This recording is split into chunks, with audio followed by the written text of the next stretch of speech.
Hola, ¿cómo están? Hoy es 6 de marzo y estamos ya comenzando el programa número 24 de En otras palabras. Estamos en la segunda temporada para compartir la segunda parte de la palabra profética que nos entregó nuestra pastora Erika Armento el 14 de enero de este año 2024. Estuvimos disfrutando de una guía direccional para todo el año, una guía profética, y hoy vamos a compartir con ustedes, de la mano de Jonathan Vázquez, todo el comentario de esta palabra, que sería la segunda parte. ¿Cómo estás, Jonathan? Bienvenido. Hola Cris, muchas gracias, contento de estar acá otra vez y tenemos bastantes cosas para seguir charlando acá con los oyentes y nos queda todavía una tercera parte porque hubo mucho para extraer de esta palabra. Y la semana pasada ella predicó algo relacionado justamente con la palabra profética. Así una continuación. Fue la continuación de la palabra profética, dijo ella. Así que vamos a seguir con este tema por quizás 2 programas más. 2 o 3 quizás, así tenemos bastantes cosas para hablar y hoy vamos a estar recordando algunas cosas de la primera parte que estuvimos haciendo, Cris. Así es. Le doy muchísimas gracias a Pablo Quevedo, que él está apoyándonos en la operación técnica, en la edición de este programa. Así que bueno, entramos de lleno ya entonces. ¿Te parece? Vamos a recordar rápidamente, Jonathan, que en el episodio anterior terminamos comentando sobre la importancia de los números de los años que estamos viviendo. Sabemos que los números tienen una especial significación, ¿sí? El año 2024 sería el calendario gregoriano. Exactamente, y en el calendario hebreo estaríamos en el 5784. Así es. Qué maravilloso poder decir o detenernos en esto que las letras hebreas están formadas por 3 elementos. Por eso nos detenemos un poco en los números, las imágenes, el significado que tienen los números de estos calendarios de este año. Tienen 3 elementos: letras, como dijimos, imágenes y números. Cada letra tiene un número en particular, una imagen que la representa, ¿sí? Por ejemplo, el 5784, el número 80, que sería la década, la letra es Pei para la palabra 80 y la imagen es una boca abierta. Así que mira todo el significado que hay dentro de este número, ¿no? De la década del 80. Mirando nada más en qué década termina, tenemos todo esto. Una década de la boca de Dios. Una década, como estuvimos comentando, de la palabra de Dios. Significa la palabra, el poder, de la palabra proclamada. También significa espada, declaración, hablar en fe, interceder todo el tiempo, muchísimas cosas relacionadas con la boca de Dios. Y también tenemos la posibilidad de aprovechar durante toda esta década a declarar en fe, a declarar en base a la palabra de Dios, y todo lo que declaremos será hecho. Así es, ¿verdad? Exactamente. Para el número 4 tenemos la letra Dalet y la imagen es una puerta, un portal o un umbral. Y al unir ambos significados podemos declarar que en este año nuestra boca va a ser un instrumento para cerrar puertas de iniquidad, de maldición, pero también para abrir puertas de bendición para nosotros. Así es. Qué importante es tener presente todo esto. Recuerden, el 80, la década de Dios, la década de la palabra de Dios, la boca abierta de Dios, y el número 4 es el símbolo de una puerta abierta. Es un número que tiene una letra, como dijo Johnny, que se llama Dalet y que significa puerta abierta. Así que puedas ir meditando en esto, que las puertas están abiertas para que entre a tu vida la voz de Dios, podríamos decirlo así. Sí, también, ¿verdad? Sí.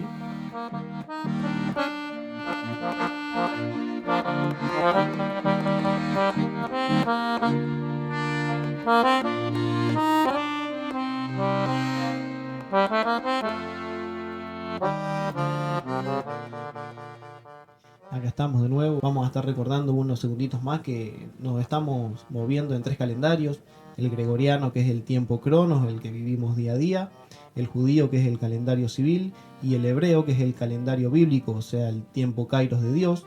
Y nosotros nos vamos a estar rigiendo por lo que dice el trono de Dios, por lo que dictamina su gobierno. Este año vamos a caminar en gobierno, madurez, santidad y en una adoración plena a Dios. Este año 2024 es el año del gobierno de Dios, ¿no es cierto, Cris? Así es. La pastora, cuando comenzó a desarrollar esta guía profética, enfatizó mucho en estos 4 puntos. Dijo, este año vamos a caminar en gobierno, madurez, santidad y adoración plena a Dios. Así que puedas tomar, te lo repetimos, así puedes tomar nota de esto, porque es sobre lo que hay que caminar. Son ¿sí? 4 puntos muy importantes. Sí, exactamente. Nosotros venimos hablando de los números. El año 2024 termina en 24 y 24 tiene relación con el gobierno de Dios. O sea que podemos decir que este año es el año del gobierno de Dios. Si bien el gobierno de Dios está vigente siempre de eternidad a eternidad, pero este año especialmente es el año del gobierno de Dios. El 24 es un número de gobierno, ¿sí? Así que recordemos, decía la pastora, que en el cielo hay 24 ancianos adorando, que esto es símbolo de gobierno, de santidad, de madurez y de adoración plena, justamente las bases en las cuales debemos movernos este año. El gobierno de Dios sobre nosotros es el gobierno de lo que está aconteciendo en el trono. Exacto. También, relacionado al número 24, hubo una invitación a toda la iglesia a leer todos los capítulos 24 de la Biblia. Sí, y ella mencionó algunos, cuando dio esta invitación a toda la iglesia a que leamos estos capítulos, mencionó algunos. Por ejemplo, el capítulo 24 del libro de Génesis, el del libro de Números y el de los Salmos. Seguramente al detenernos en estos capítulos vamos a sacar algunos principios bíblicos que van a ser de mucho provecho para nuestra vida. Así que podamos detenernos en la lectura, en nuestros hogares, en una meditación profunda de esto. Ella mencionó rápidamente estos 3 capítulos y nosotros nos vamos a detener un poco en el capítulo 24 de Génesis. Este capítulo habla sobre Isaac, que él estaba en busca de una novia, de una pareja. Sí. Abraham envía a un sirviente a buscar a una novia para su hijo y le dice, irás a mi tierra y a mi familia y tomarás mujer para mi hijo Isaac. Uh-huh. Abraham estaba extremadamente preocupado de que Isaac no se casara con una novia cananea y que la esposa perteneciera a sus antepasados, ¿sí? Esto es muy importante porque él tenía la promesa de Dios de que la tierra en la cual estaba era para él y para su descendencia. Entonces su hijo tenía que pertenecer a sus antepasados. Y le dio indicaciones precisas a su siervo cuando lo envió a esta misión a buscar una novia para Isaac. Las indicaciones fueron muy claras. Mientras Isaac pertenecía en la tierra de Canaán, su esposa debería venir a él. Sí. ¿Sí? No encontrarla en cualquier lugar, sino venir a él. Es un principio muy importante este. ¿Sí? Isaac y su descendencia debían habitar en la tierra que Dios les había dado. Justamente como decías, Cris, Dios le había hablado a Abraham y decía que él debía habitar esa tierra. Claro. A tu descendencia doy esta tierra, le decía. Claro. A tu descendencia doy esta tierra es lo que figura en la Biblia. Entonces nos vamos basando en lo que Dios fue diciendo, en lo que Dios fue prometiendo, para ir diciendo con otras palabras el por qué Abraham debía permanecer en esa tierra. Y resulta que Eliezer fue entonces a cumplir su misión con sus camellos a la tierra de Ur de los Caldeos. Esa tierra era llamada también tierra de Nacor. Nacor es el apellido del abuelo y del hermano de Abraham. Y entonces llegó a ese lugar, no sé si antes de llegar o en qué momento, oró Eliezer. Me imagino el corazón de Eliezer. ¿Te podés imaginar semejante misión que le dio su amo? Muy importante. ¿Cómo iba a hacer para encontrar esta mujer que iba a ser la esposa para que hubiera descendencia de Abraham en adelante, ¿no? Qué semejante misión. Él le pide a Dios que le dé éxito en esta misión, en este día, y que sea bondadoso con su amo Abraham.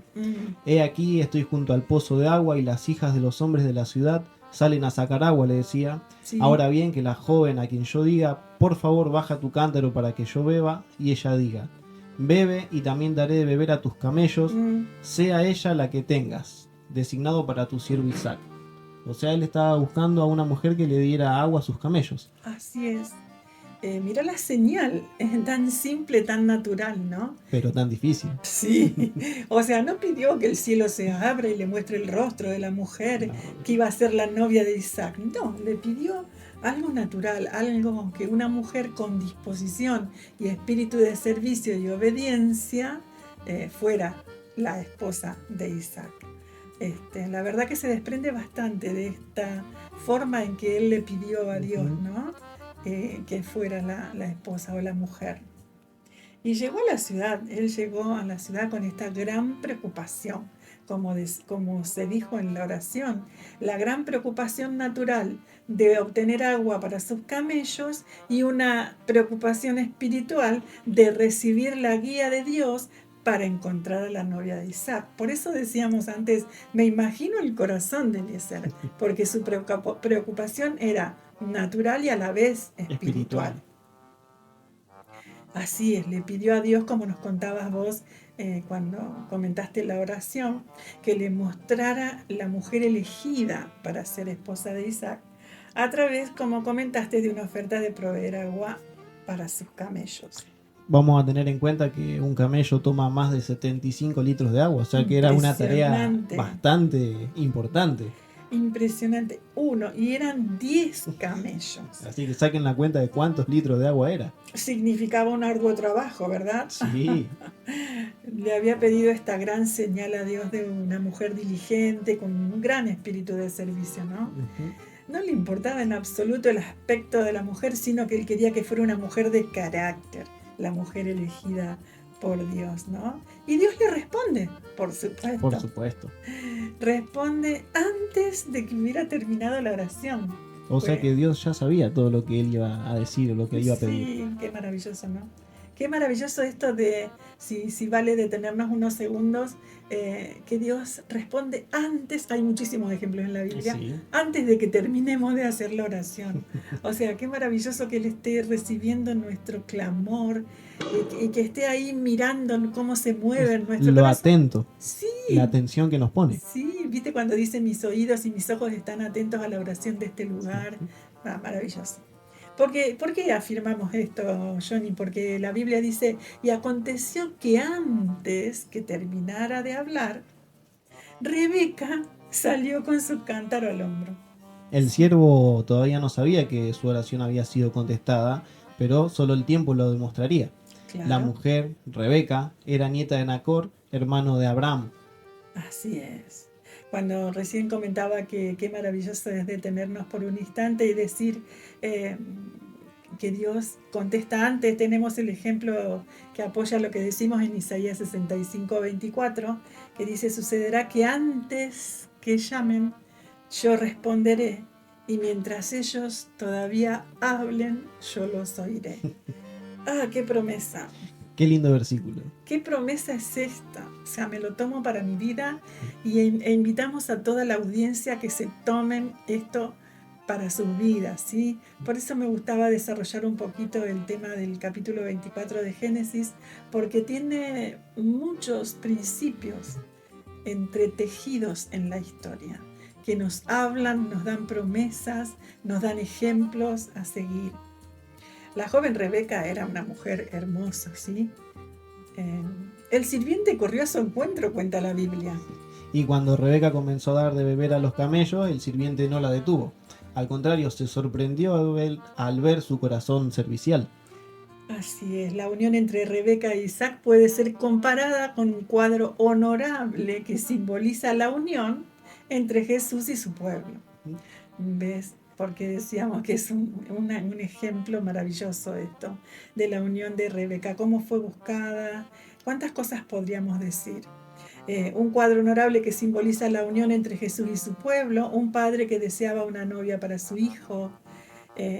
Podemos encontrar que se envió a un sirviente anónimo. Todo esto tiene relación con lo que ocurrió después en el Nuevo Testamento, En el ¿verdad? Nuevo Testamento, sí. Sí, un padre que deseaba una novia para su hijo, esto es la iglesia, la novia de Jesucristo, ¿verdad? La novia de Cristo. El nombre del siervo era en realidad Eliezer, que significa Dios de ayuda o ayudante. Esto lo aprendí acá, esto no lo sabía. Muy ¿Viste? lindo este dato. Qué lindo, sí. Dios de ayuda. Así que por algo Abraham tomó a Eliezer para que cumpliera la misión. No fue él mismo a buscar para su hijo, lo mandó Eliezer, ¿sí? Por lo que estaba inserto en su nombre, por lo que significa. Viste que lo que significa un nombre forma parte de la esencia, Sí. del carácter de la persona. Eran muy importantes los nombres en el Antiguo Testamento. Sí, sí. Entonces esta persona con este nombre, con este carácter de ayudante, iba a cumplir la misión perfectamente. Así que bueno, la hermosa novia fue divinamente recibida, elegida y llamada, y luego colmada de regalos.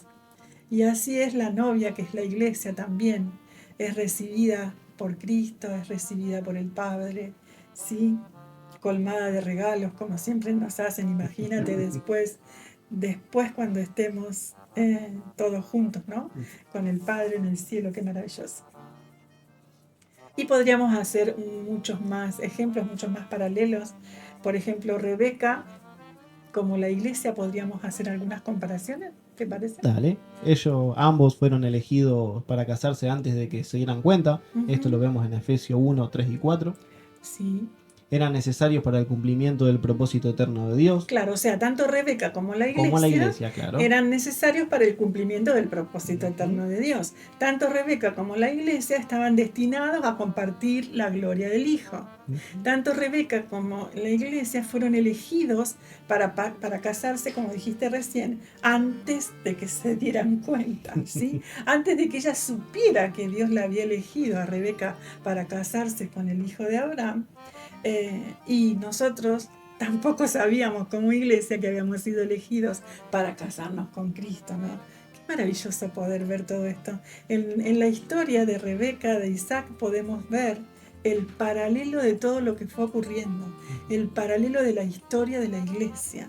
O sea, por eso me gustaba desarrollarlo, ¿no? Porque hay tantas cosas lindas involucradas en esta historia. Y en la parte de Isaac tenemos tanto Isaac como Jesús. Fueron prometidos antes de su venida, sí. Fueron concebidos y nacidos milagrosamente, sí. Se les dio un nombre especial antes de nacer, fueron ofrecidos en sacrificio por el Padre, fueron resucitados entre los muertos. Sí. Fueron jefes para bendecir a todas las personas, prepararon un lugar para su novia. Es maravilloso ver el paralelo. En resumen, no se pueden hacer alianzas tóxicas. O sea, ¿por qué tenía que ser elegida tan cuidadosamente? Tenía que pertenecer a los antepasados. Tú te preguntarás por qué estamos comentando todo esto. ¿Por qué la pastora, dentro de la guía direccional, hizo esta invitación? Bueno, porque nos deja este ejemplo. No podemos elegir cualquier cosa a lo largo de la vida, para lo que sea, para una relación, para el hogar, trabajo, estudio, no. Tenemos que hacerlo con cuidado, con la guía de Dios, en oración, en ayuno, ¿verdad?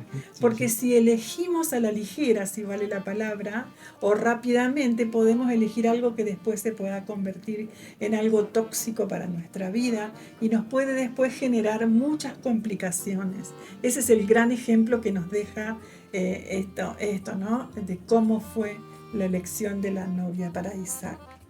Es muy importante que nos unamos con cosas que Dios ha elegido para nosotros. Entonces la clave es unirse.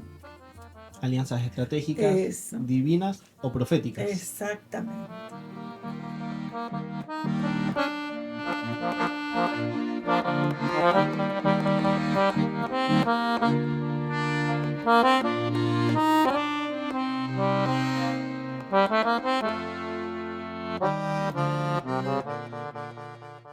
Bueno, después también, cambiando a otro libro que fue también sugerido por la pastora, en Números 24, donde encontramos al profeta Balaam.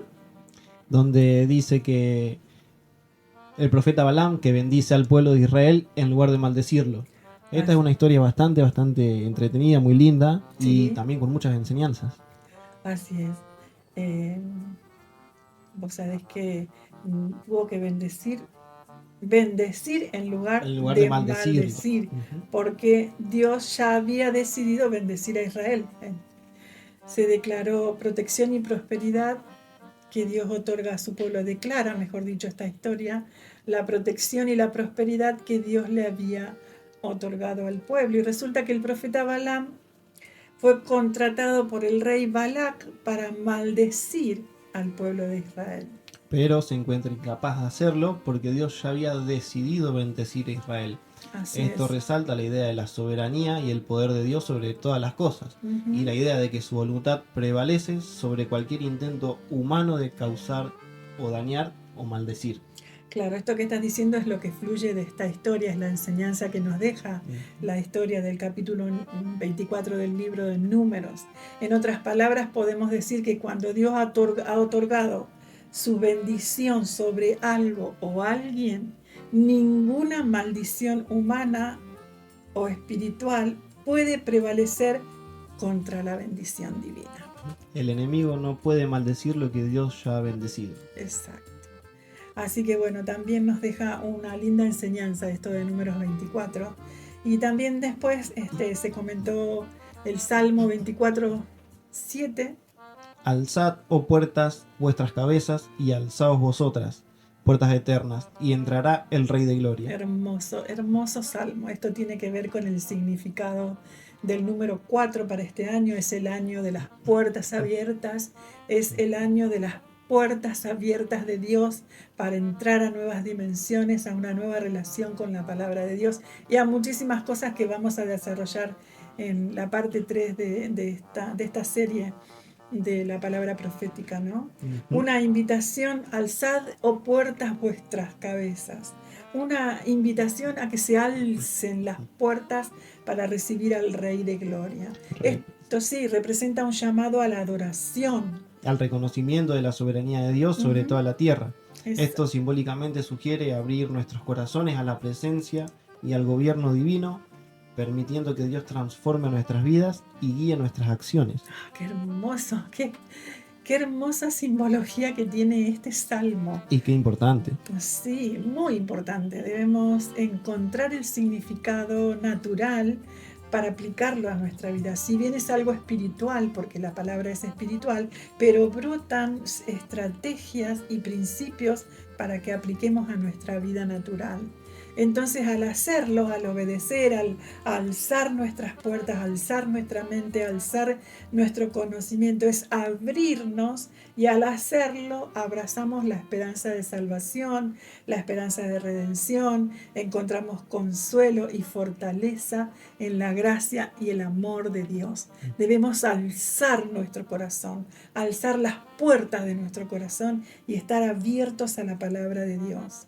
En resumen, este versículo nos anima, como decía, a alzar las cabezas y abrir nuestra mente. Al hacer esto vamos a estar abrazando la esperanza de salvación y redención. Vamos a estar encontrando consuelo y una fortaleza en la gracia y en el amor de Dios. Así es. Y así recibimos la presencia divina en nuestros corazones, con humildad, con reverencia, y buscamos una vida alineada con la voluntad y los propósitos de Dios. Alzar nuestras cabezas y abrir nuestra mente es encontrarnos con una vida alineada a la voluntad de Dios, a lo que Dios habla, ¿no? Nada menos. O sea, nada menos. Abrir nuestra mente para encontrarnos con la línea de Dios, con la guía direccional de Dios. Vayamos día por día, porque es muchísimo lo que habló nuestra pastora, muchísimo para aplicar a la vida. Si nos detenemos en esto nada más, abrir nuestra mente para que la guía de Dios me marque el camino a seguir. Ya es un montón. Ya es muchísimo, ya es muchísimo. Dedicarme a orar, como decíamos lo de Isaac, dedicarme a orar por las cosas que voy a escoger para cada una de las áreas de mi vida, ya es muchísimo. Así que vamos comentando despacito. Por eso decidimos separarlos en partes a este comentario para que podamos aprovechar cada una de las cosas que hemos recibido, ¿no? Y podamos meditarlas y aplicarlas a nuestra vida.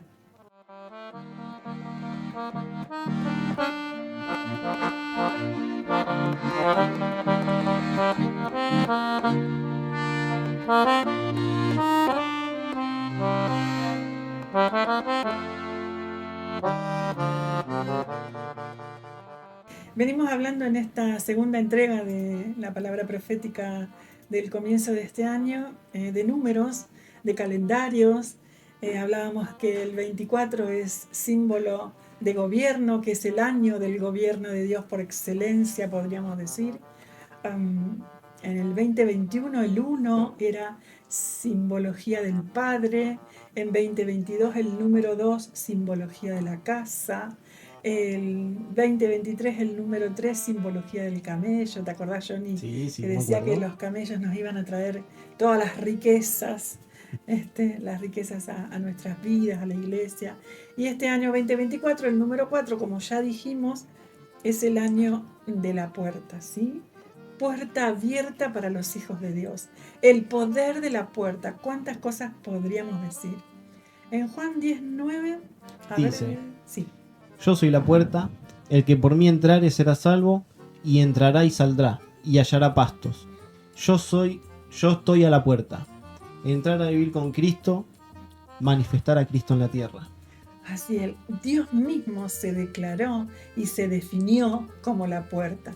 Así que lo principal y espectacular y supremo que tenemos que tener en cuenta es que Cristo es la puerta, ¿sí? Entonces cualquiera que entre por esa puerta será salvo y tendrá alimento. No solo salvación, sino alimento para su vida.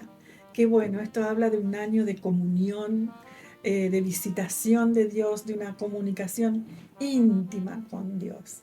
Decía también la pastora mientras nos iba comentando sobre esta guía direccional que es el año en que se va a manifestar todo lo que contiene el Salmo 91. Vamos a ver entonces la realidad del poder de este salmo en este año. Así que puedas hacer apartar un tiempo para poder leer este salmo tan conocido, tan poderoso, tiene tantas promesas tan lindas para aplicar a la vida, ¿no? Se abren puertas, dijo Pablo. Se abre puerta grande y eficaz, ¿sí? Hay puertas, decía la pastora, hay portones que se abren, ¿sí? Las puertas se transforman en portales de gloria para los hijos de Dios. Tenemos que dejar todo pensamiento que detenga a Dios. Sí, todas estas pequeñas frases que vamos diciendo un poco nos anuncian lo que vamos a hablar en la tercer parte, que nos vamos a dedicar de lleno a lo que es las puertas abiertas de Dios para este año. Así que tus pensamientos puedan estar alineados a Dios y que nada te detenga, ¿sí? Que puedas recibir lo inesperado de Dios, que puedas ver el cumplimiento de cosas que ojo no vio, ni oído escuchó, aquello que habrás escuchado en tantas predicaciones, lo vas a poder ver el cumplimiento de esto, ¿no? Vamos a entrar a un nuevo ambiente al atravesar estas puertas. Una temporada especial para los hijos de Dios. Y también nos habló de una llave, ¿te acordás? Sí, justo una llave clave para abrir las puertas, y la encontramos en Mateo 7:7, que dice: pedid y se os dará, buscad y hallaréis, llamad y se os abrirá.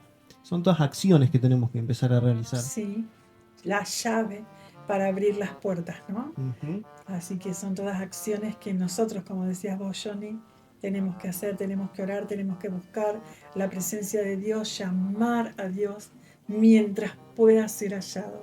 Busquemos a Dios. También ella nos hablaba de que se va a manifestar el Isaías 60:11, que dice: tus puertas estarán de continuo abiertas, no se cerrarán de día ni de noche, para que a ti sean traídas las riquezas de las naciones y conducidos a ti sus reyes. Sí, hemos resumido bastante en este bloquecito estas cosas, porque las vamos a ir desarrollando en la tercera parte, pero recuerda, Cristo se presentó como la puerta. Es el año de la comunión especial con Dios, es el año en que se va a manifestar el Salmo 91, es el año en que se abre puerta grande y eficaz para tu vida. Son portales de gloria que se van a abrir. Vas a poder ver cosas que ojo no vio ni oído escuchó. Y está en tu mano, de acuerdo a lo que dice Mateo 7:7, la llave para abrir cualquier puerta a tu paso.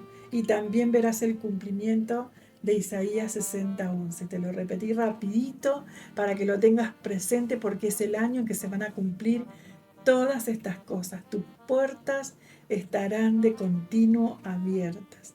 No se cerrarán de día ni de noche, para que lleguen a tu vida las riquezas de las naciones. Lo volvemos a repetir también este Qué año. bueno es todo esto, ¿no? Qué Sí, bueno es sí, meditar sí. en todo esto que se va a cumplir en este año. Son muchas las cosas que tenemos que tener en cuenta, por eso es importante tomar nota, cada tanto leerlo un poquito, recordarlo, no dejarlo escrito ahí como la palabra profética de este año, no, ir cada tanto a leer, a meditar, a repasar. Este es el año del gobierno, tenemos que caminar, sí, Johnny, en gobierno. En madurez, en santidad y en adoración plena a Dios.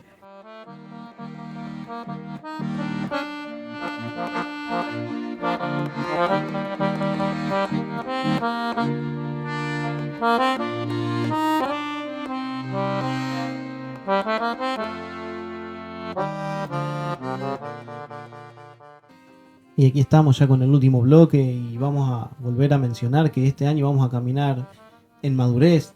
La madurez espiritual es la meta de toda la iglesia para cada uno de sus miembros. Cuando yo era niño hablaba como niño, pensaba, razonaba como niño, pero en algún momento cuando llego a ser adulto dejo las cosas de niño, ¿cierto, Cris? Claro, dejas las cosas de niño para darle lugar a la madurez, ¿no? Para que caminando en madurez el Padre nos pueda entregar el legado de sus negocios, ¿sí? Para que podamos participar en los negocios del Padre, debemos dejar las cosas de niño y darle lugar a la madurez. Y Jesús nos dio el gran ejemplo. Él crecía en sabiduría, estatura y en gracia para Dios y los hombres. Así es, Él nos dio el gran ejemplo. Ya desde muy pequeño se iba ahí a estar cerca de los maestros, escuchando la palabra desde muy pequeño. Y ahí es donde se dice que crecía en sabiduría a medida que iba creciendo naturalmente, ¿no? En gracia ante Dios y ante los hombres. Crezcamos en gracia, decía el apóstol Pedro en su segunda carta. Crezcamos en gracia y en el conocimiento de nuestro Señor Jesucristo. A Él sea la gloria por nuestro crecimiento, ¿no? Él animaba a crecer en gracia. Esto es entrar en la madurez, ¿no? Dejar las cosas de niño. La madurez espiritual implica trascender la mentalidad, o sea, el comportamiento, las necesidades y los caprichos propios de la infancia. Esto se alcanza mediante la plena comprensión de principios y las enseñanzas que fluyen a través de nuestros pastores y maestros. Exactamente, vamos dejando los caprichos propios de la infancia cuando tomamos las enseñanzas, cuando las hacemos parte de nuestra vida, ¿sí? Puede ser cuando las empezamos a aplicar. Claro, cuando las empezamos a aplicar a nuestra vida, ahí No solamente entenderlas. sí, no solo entenderlas, por supuesto, sino comprenderlas y comenzar a vivirlas. aplicarlas a la vida. No se evalúa por los dones o las habilidades a una persona, no se la evalúa por los dones o habilidades que pueda tener, sino por la disposición para aplicar los principios divinos. De eso se trata, entrar en madurez, ¿no? Por la disposición a aplicar los principios divinos a la vida, que es lo que vos decías, sino a aplicarla y afrontar con entereza cualquier cosa que venga, sabiendo que la fortaleza proviene de una conexión profunda con lo divino. Por eso es importante entrar en la madurez, porque cuando entramos en contactos con las enseñanzas de Dios, los principios de Dios, vivimos eso de tal manera que sabemos que la fuerza para enfrentar cualquier desafío viene de ahí, de esa profunda relación con Dios. Y justamente el crecimiento lo da Dios. Claro. La actitud del creyente tiene que ser acreditar siempre a Dios por el buen resultado de su crecimiento espiritual y a nadie más. Claro, el crecimiento lo da Dios. Nos enseñan, nos riegan las enseñanzas en el corazón, y nosotros cuando entramos en ese contacto íntimo con Dios es allí donde recibimos el crecimiento de la mano de Dios. ¿Sí? La esencia radica en fortalecer nuestro vínculo con Dios mediante el Espíritu Santo, cultivando una relación íntima con nuestro Maestro, para permitirle que nos moldee a su imagen y semejanza. De esto se trata, entrar en madurez, ¿sí? Entrar en una comunión íntima con Dios para permitir que sus enseñanzas moldeen nuestra vida. Porque uno dice, sí, tengo que dejar los caprichos de la infancia, las cosas que hacía, tomar la leche espiritual y darle lugar a otros alimentos. Pero bueno, ¿cómo lo hago? ¿Cómo lo hago? Cultivando una íntima relación con Dios. Así, ahí, en ese lugar, en esa cámara secreta, ahí donde te encontrás con Cristo, donde estás cara a cara con Él, con tus defectos, con tus dudas, con tus miedos, con todo lo que tenés que querés dejar y no podés. Allí es donde ocurre esto tan maravilloso, que Dios te ayuda a aplicar a tu vida lo que has aprendido, porque Él te ayuda.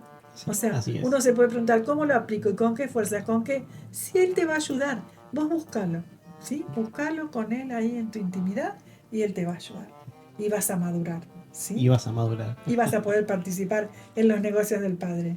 Amén. Es muchísimo. Es mucho y muy importante. ¿Cómo no querer caminar en madurez este año? Vamos, iglesia, todos juntos a caminar en madurez. Amén, También amén. dijo caminar en santidad. Bueno, Por otro lado tenemos la santidad, que Dios nos ha sí. elegido para que seamos santos. Esto lo podemos leer en Sí, Efesios. sí. Así que si nos eligió para que seamos santos, ¿quiénes somos nosotros para no querer ser santos y no buscar la santidad? La santidad es el atributo de ser parte del reino divino y la condición de estar apartado de lo mundano. O sea, me aparto de las cosas que ofenden a Dios o que no agradan tanto a Dios y me dedico a ser parte de lleno del reino divino, ¿no? Esto implica una completa separación del pecado. Aquellos Sí. dedicados a Dios son considerados santos según las Escrituras Sí. y están llamados a reflejar en su vida la santidad ética de Dios. ¡Qué maravilla! La santidad refleja la naturaleza de Dios. O sea que cuando nosotros empezamos a practicar lo de la madurez, ya ahí estamos aprovechando en el estar con Dios, ¿no? Estar continuamente con Dios, aprovechamos de atesorar santidad. Podemos hacer las dos cosas juntas. Y vamos a empezar a reflejar la naturaleza de Dios. Él anhela que seamos santos, así que cómo no querer asemejarnos a Él en su esencia, en demostrarlo con nuestras acciones, con nuestras actitudes, ¿no? Implica alinear nuestra voluntad a la voluntad divina, es hacer las cosas como Dios las hace. Como Dios dice. O sea, como lo dice en su palabra, ¿no? El mismo Dios de paz os santifique por completo, y todo vuestro ser, espíritu, alma y cuerpo, sea guardado irreprensible para la venida de nuestro Señor Jesucristo. Esta era una oración que está en la carta, en la primera de Tesalonicenses, capítulo 5, 23. Así como oraban por ellos, también nuestros pastores oran por nosotros, para que Dios nos santifique por completo, porque Él es el que nos da la santidad. Nosotros tenemos que buscarlo, ¿sí? Y dejar que su naturaleza viva en nosotros y nos ocupe. Así que bueno, vamos a ir cumpliendo con esto que nos pidió Dios a través de esta guía profética. Caminar en el gobierno de Dios, caminar en la madurez, caminar en santidad y también en adoración. La adoración plena. Y plena, nada menos. No un poquito. Plena, constante.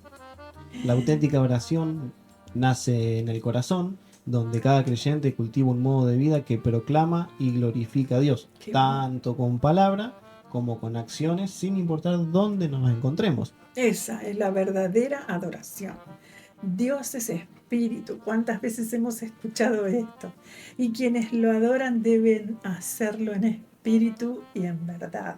Que nuestra adoración sea auténtica. ¿Alguna vez te has sentido profundamente conectado con Dios y poco después experimentar frustración? Es raro eso. Pero ocurre. Pasa. Suele ocurrir esto, hasta que se comprende que la verdadera adoración va más allá de expresiones fervientes de gratitud. Porque alguno puede decir, pero si yo adoro a Dios, si yo voy y me encuentro con Él ahí a solas en mi habitación y hago oraciones de ferviente adoración, de ferviente gratitud, pero al rato no me siento bien. La frustración otra vez me golpea el rostro como una cachetada.